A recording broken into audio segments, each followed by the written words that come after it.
This channel does not promote any violent, harmful, or illegal activities. All content provided by this channel is meant for an educational purpose only.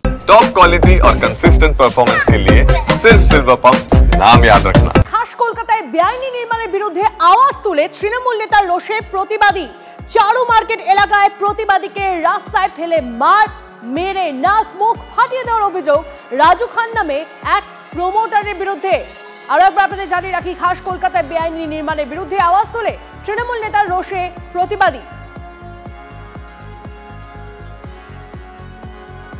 আপনাকে জানিয়ে রাখি, অভিযুক্ত promoter তৃণমূলের সক্রিয় কর্মী, এমনটাই অভিযোগ বাসিন্দাদের। সম্প্রতি টক টু মেয়র অনুষ্ঠানে বেআইনি নির্মাণ নিয়ে অভিযোগ আসে। খতিয়ে দেখে মেয়র বেআইনি নির্মাণ ভাঙার নির্দেশ দেন, আর এরপরই অভিযুক্ত রাজু খানের রোষ গিয়ে পড়ে স্থানীয়দের উপর।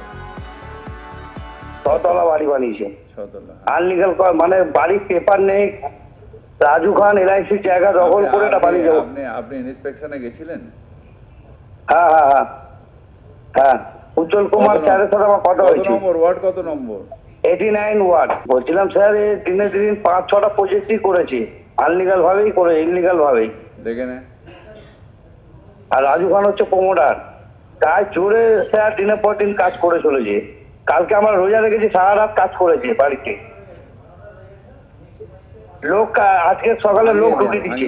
ভাঙিয়ে দিন, যদি ইলিগাল থাকে ভাঙিয়ে দিন। অর্ডার না, ভাঙিয়ে দেবেন, ভাঙিয়ে দিন। শান্ত আমাদের প্রতিনিধি আমাদের সঙ্গে রয়েছেন, শান্তর সঙ্গে কথা বলবো। শান্ত, যেই মেয়রের রোষের মুখে তিনি পড়লেন, সঙ্গে সঙ্গে এই নাক মুখ ফাটিয়ে দেওয়ার একটা অভিযোগ তার বিরুদ্ধে এলো। এক্স্যাক্টলি ঘটনাটা কি?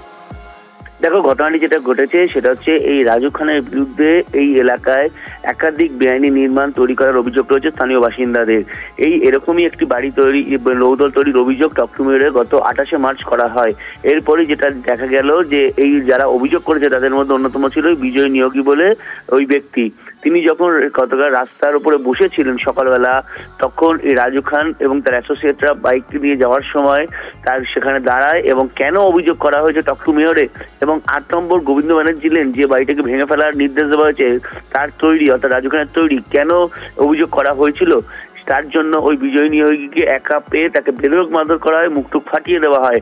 এরপরই যখন এলাকার বাসিন্দারা ছুটে আসেন তখন সে সেখান থেকে পালিয়ে যায়। রক্তাক্ত অবস্থায় বিজয় নিয়োগী পড়েছিল।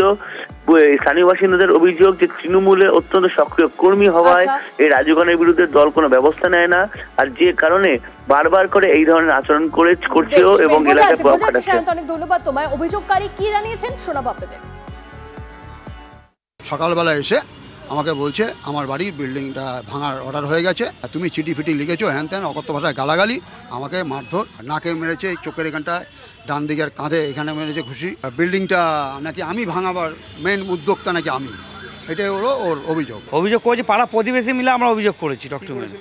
আমরা বলছি ইনলিগাল বাড়ি যখন তখন ভেঙে যদি পড়ে যায় 250 থেকে 300 লোক মারা যাবে। ওই 8 নম্বর গোবিন্দ ব্যানার্জি লেন, এই তো সাদা বাড়িটা। কর্পোরেশন থেকে লোক এসে মাপঝোপ করে গেছে, মেয়র সাহেবও বলেছে ইমিডিয়েটটা ভাঙা হবে। বাড়ি নিয়ে অভিযোগ আমরা করেছি বলে এনাকে মার হয়েছে, আমাদের পাইনি, ওনাকে মেরেছে বয়স্ক লোক। যদি এখনো পর্যন্ত কাউকে গ্রেপ্তার করতে পারেনি পুলিশ, এই নামের কোনো তৃণমূল কর্মী নেই। প্রতিক্রিয়া রাসবিহারীর তৃণমূল বিধায়ক দেবাশিস কুমারের।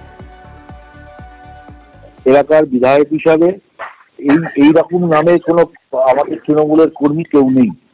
আর যদি কেউ দলের নাম এভাবে ব্যবহার করে তবে আমরা পুলিশকে বলবো যে দলের সঙ্গে কোনো সম্পর্ক নেই, পুলিশ যথাযথ ব্যবস্থা নেয়। আইন নয় যে করেছেন তার কঠোর শাস্তি হওয়া উচিত।